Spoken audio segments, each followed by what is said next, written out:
What up, YouTube? You already know, Big Lou tapping back in with what it do. Big Lou, NFZR2, baby.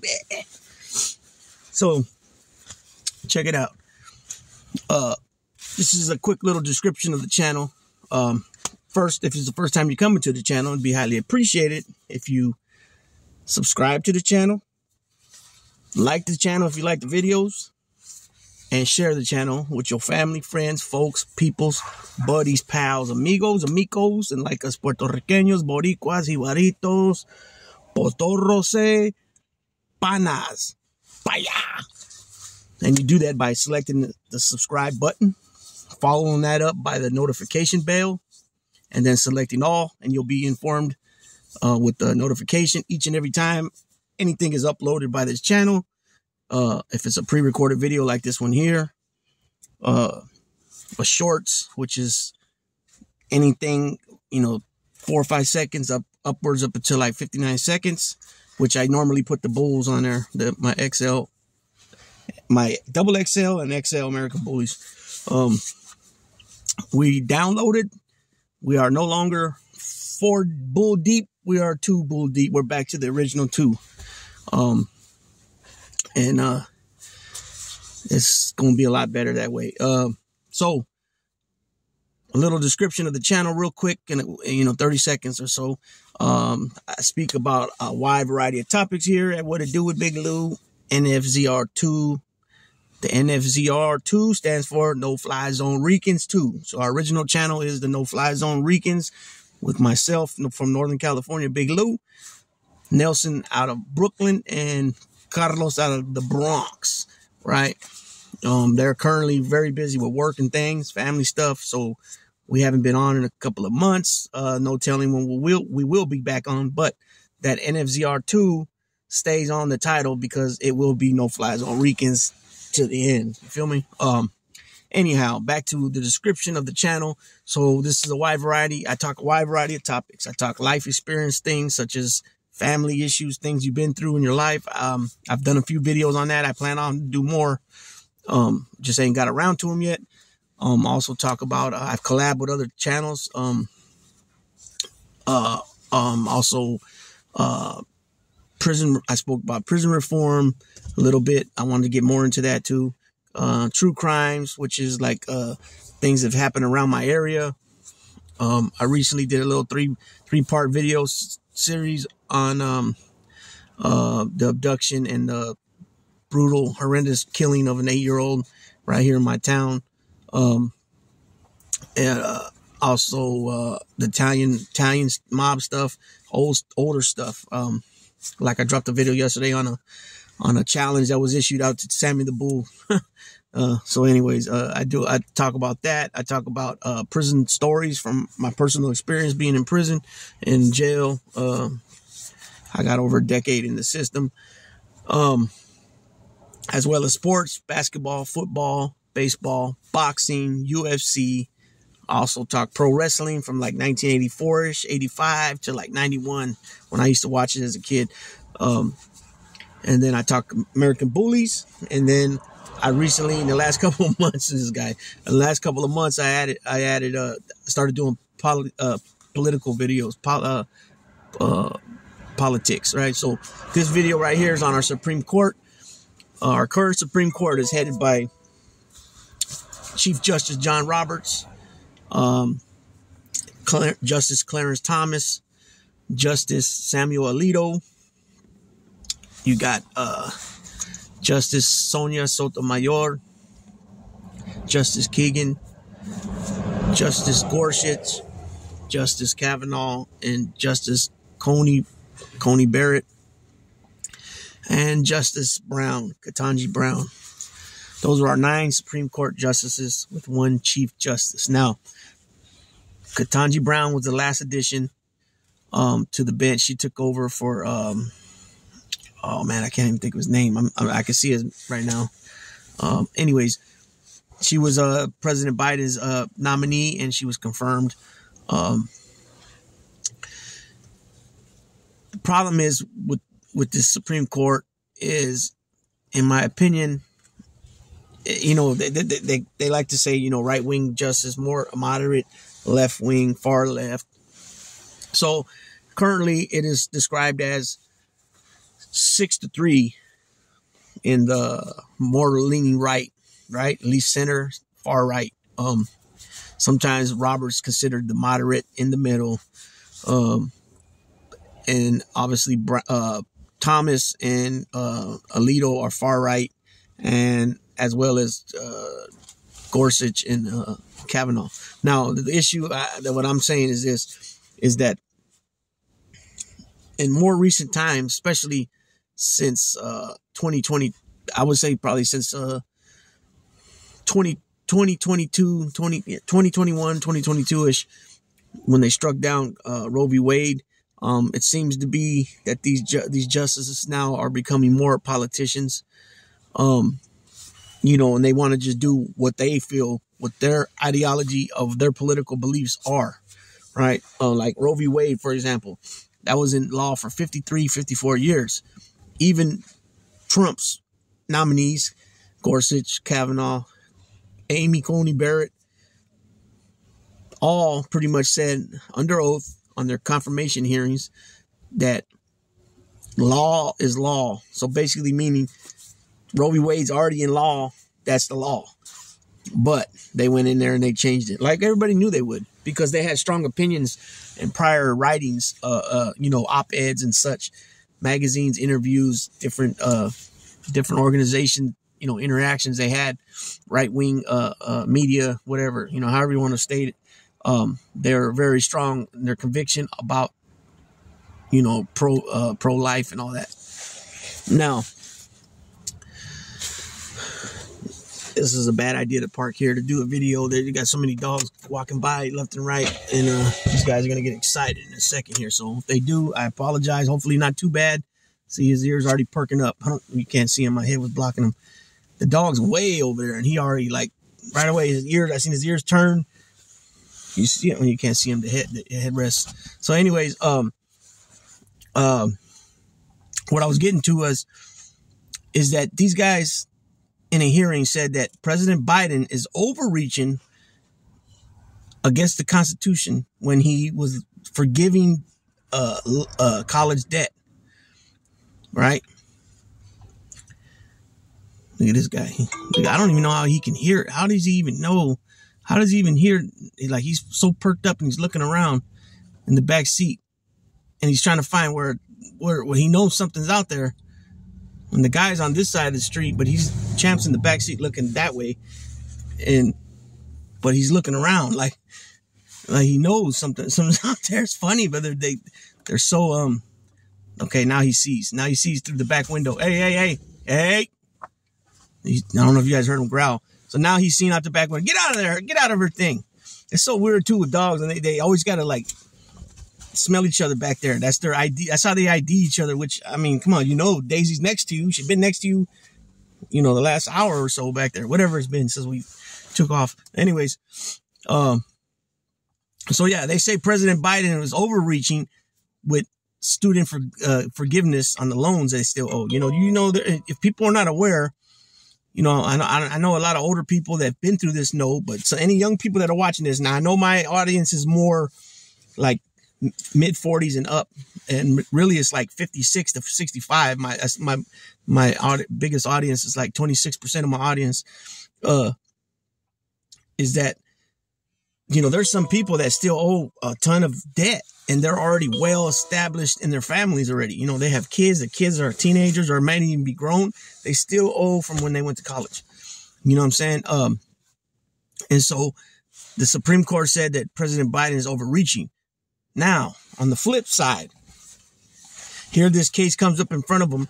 You know, they decide they were given the opportunity to take it before, when it was on the regular, you know, the trial court in D.C. with Judge Chuck, and it ended up going to the next court up, which is, I don't know if it's called the appellate court or if it's a circuit, Ninth Circuit in D.C. I'm not sure, but they ruled on it and unanimously that Trump does not have full immunity. And before they ruled on it, Jack Smith special investigating prosecutor Jack Smith gave them an opportunity to take it up, which they didn't take it up. Now, after the Ninth Circuit, I think it is called, voted unanimously that Trump does not have full immunity, they decided to grab the case, put it off a good month and so, about 45 days, which came up April 25th. I think it was April 25th. They had the oral arguments. Now, Judge Gorsuch, Judge Kavanaugh, Alito, I heard them for sure say this. Now, I think, and it even goes even further than this, they say that they're not interested in the details of the case of the indictment against Trump for trying to overturn the election and the January 6th insurrectionists and trying to put fake electors and all that other stuff. They're not interested in any of that. They're more worried about future presidents. This is their way of trying to try to make it look like something else when we know darn well what's going on here. Now, it sounds goofy when Trump gets up there and says, this has never happened before to any other president. No shit, Sherlock, because we never had a president that's just downright scoundrel like you. You know what I'm saying? This guy's been committing crimes for years, decades, dating back to the 70s, right? On all kinds of different levels, because in his mind, because of what Roy Cohn instilled in him, paying people off is winning, right? Paying people off is winning. And so he thinks that, that money just buys everybody. Now, in a lot of cases, people will take the money for whatever is, to mask over what has been done that's been wrong, for example. You know what I'm saying? People get busted and get caught up all the time for that. And so he's used to being in control because he has money. Money talks. And what they say, money talks, BS walks, right? So they're not interested in that, right? But then they want to keep asking all these hypothetical questions, right? Just to be clear, this is the Sotomayor, Kagan, Ketanji Brown. Here they are asking questions that we know darn well the answer to. Trump's lawyers are arguing that, if it's an official act. Well, I mean, in that case, you're saying anytime if the president's a sitting president, then anything he does is official act. And no matter if it was a coup, if he told the generals for the military that, hey, I want to stage this and I want to overthrow the government. The funny part about it is that these right-wing judges ain't thinking about, and they're being very clownish about, is that they're a branch of the government too. They're an equal branch of the government. 3 equal branches: the executive, which is the president. You got the judiciary, which is the judges, right? The Supreme Court. And then you got Congress, and they're all equal, and they're supposed to be checks and balances. Okay. So if somebody tries to overthrow the government, like they try to do at the Capitol, what makes these judges think that if they just don't show up over there and just smack them all down, and somebody can mow them all down? One person can mow them all down as they're all sitting up on the chambers. I mean, in court. You know what I'm saying? This is what's not president. What happened January 6, 2021, that is not president. All this other stuff is comparing apples to oranges. They know better than this crap. You know what I'm saying? And I didn't even mention that Clarence Thomas shouldn't even be sitting on that argument, because you know why? Because his wife was involved with January 6th as far as being in communication with Mark Meadows and others. And she was getting at people, and I'm not sure if it was multiple states or just one state, but she was getting at the state officials, like the the Republican Party of this state or that state. So in other words, the Republican Party of Arizona or the Republican Party of Michigan. She was getting at them to tell them to not certify it, as fake electors, to be ready to either fake it and try to certify it as real electors, which they weren't. You know what I'm saying? This is what they were doing in different states. So you want to argue that Judge Merchan, because his daughter works for a Democratic organization that does work with Democrats in Chicago, that he needs to recuse himself. This judge has been very fair with this dude, right? Very fair. Judge Thomas, you're talking about your wife. your wife. And not only that, they said one of the text messages that she texted said that she said, I'm sitting on the couch or I'm sitting here with my friend, and they called herself friend. Instead of saying my husband Clarence, so she says my friend Clarence. And instead of him saying my wife Jeannie, he says my friend. They call each other friends. So anybody that's very, that's been intimate, knowing this family, know what they call each other. You know what I'm saying? And they could probably have a lot of people to testify against that. And on top of him, that he should have recused himself, not been in that oral argument, and shouldn't be involved with the decision. He shouldn't weigh in on. On top of that, him and Alito, and I think even Roberts, have been accepting gifts as far as trips, taking trips in private jets by billionaire donors to the Republican Party, and they don't disclose it, right? It's a rule that if you get any type of anything, gifts, trips, anything given to you, offered to you by, well, I'm not sure about offer, but definitely if you are offered and you take it up, you have to report it. And these guys are not doing that. Why? Why are they trying to hide that? All right. On top of that, it was just disclosed by NPR. They investigated. They found out something that the judge down in the Florida case, the documents, the espionage and the classified documents case, Judge Eileen Cannon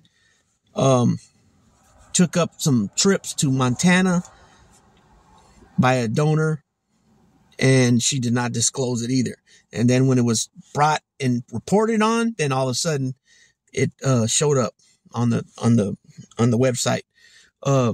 She tried to use some lame excuse that the clerk and the website was down. So it's just nonsense. You got to ask yourself, what's going on here? You know what I'm saying? These judges are not there to give their personal opinions. They're not supposed to insert their personal beliefs on politics. They're supposed to read the whatever the laws are and read between the lines of the laws, the sub clauses or, whatever, in other words, if it's the Fourth Amendment or the 14th Amendment C, that's what I mean. You know what I'm saying? And then they give their interpretation, and their interpretation should have nothing to do with their personal belief or personal political views. It's as simple as that. But yet we're not getting that with these guys. And I haven't really mentioned this before. I mean, I have, but I haven't really mentioned it, I think, in a video here for a while. I think the Supreme Court judges, this lifetime appointment crap is ludicrous on all levels, federal levels, and they're all lifetime appointments, right? I don't care what level a federal judge is. And they should have term limits, as well as Congress, all through Congress, the representatives and the senators, all should have term limits. The only thing is what would be the term limit? Would it be 3 terms of 4 years, 3 terms of 6 years? You know what I mean? 18 years, 20 years, 12 years, 10 years, 14 years. What? I don't think it should be more than 20 years for sure. And I'm thinking more like between 12 and 16 years tops. Be in office. You got some guys that are still there now that've been there since the 70s. You got Durbin, you got Patrick Leahy, and you got Durbin. They've been there both since the 70s. A little bit after Biden got in there. I think Biden came in 73. I think Dick Durbin's been there since 77, I believe. And I think Leahy's been there since 75, 74, 76, something like that. Grassley's been there for a while. Mitch McConnell's been there for a while. Not that long though. Not like Durbin and Leahy. You had Orrin Hatch, who was there for a long time. He ended up retiring and he passed away. I know there's another 1 or 2 that's been there for a while. Congress, I know Pelosi's been there since the 90s, I believe. I'm trying to think of what's his name. Sip. What's it? I can't think of the guy's name, but there's a few congressmen and women that's been there for a while as well. And there needs to be term limits. I like what Roa Khan has came out with. He proposed, I know he mentioned the bill. I don't know if he brought it out to the floor or it's been even put out there for debate. But he had all that involved, term limits and also the big money donors and all that, lobbyists and all that stuff. We need to go back to, grassroots, more grassroots in our politics. And that would be a big accomplishment, in my opinion. So I'm going to go ahead and close out on this. Hopefully I get some feedback from peoples and see what y'all think about our current Supreme Court. You know what I mean? So with that being said, Big Lou tapping out.